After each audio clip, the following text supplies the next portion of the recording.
పల్నాడు అనంతపురం జిల్లాల్లో 9 గంటలుగా విచారణ కొనసాగుతోంది. దాచేపల్లి పోలీస్ స్టేషన్లో ఘర్షణలపై సిట్ ఆరా తీస్తోంది.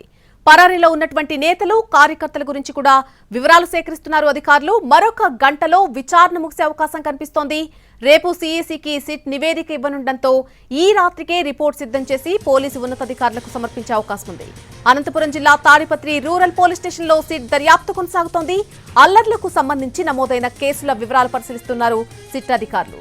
పోలింగ్ కు ముందు, పోలింగ్ తర్వాత జరిగిన గొడవలకు గల కారణాలను అధికారులు అడిగి తెలుసుకుంటున్నారు. గొడవలకు సంబంధించి వీడియో ఫుటేజ్లను పరిశీలిస్తున్నారు. వైసీపీ లీగల్ సెల్ ప్రతినిధులు సిట్ బృందాన్ని కలిశారు. ఎమ్మెల్యే కేతిరెడ్డి పెద్దారెడ్డి ఇంట్లో పోలీసులు వ్యవహరించిన తీరుపై కూడా ఫిర్యాదు చేశారు.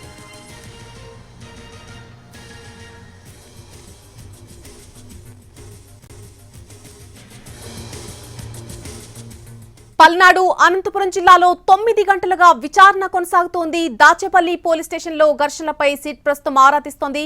పరారీలో ఉన్నటువంటి నేతలు కార్యకర్తల గురించి కూడా వివరాలు సేకరిస్తున్నట్టుగా తెలుస్తోంది. ఈ సిట్ దర్యాప్తుకు సంబంధించి పూర్తి అప్డేట్ అందించడానికి మా ప్రతినిధి శ్రీనివాస్ లైవ్ లో అందుబాటులోకి వస్తున్నారు. శ్రీనివాస్, మరొక గంటలో విచారణ పూర్తయ్యే అవకాశం కనిపిస్తోంది. పూర్తి అప్డేట్ ఏంటి? నల్ని మరి కాసేపట్లో సిట్ విచారణ పూర్తి కానుంది. ఇప్పటికే సిట్ ఏదైతే ఉందో అల్లర్లు జరిగిన దాడి జరిగిన ప్రాంతంతో పాటు 7 కేసులకు సంబంధించిన సీడీ ఫైల్స్ కూడా పూర్తి స్థాయిలో విశ్లేషించిన పరిస్థితి.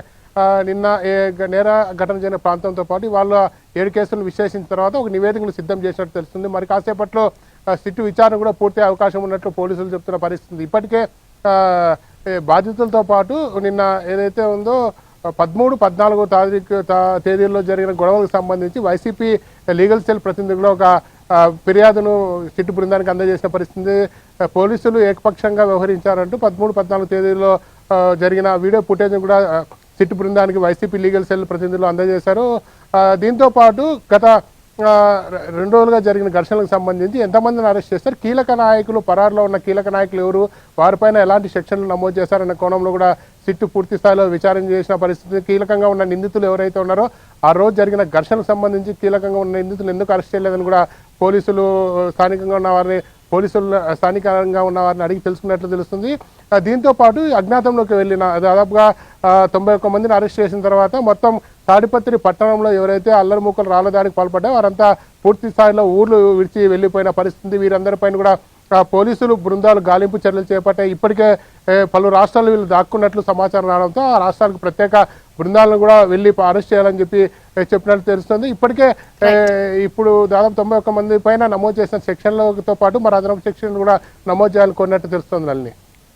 Right Srinivas, thanks for the live.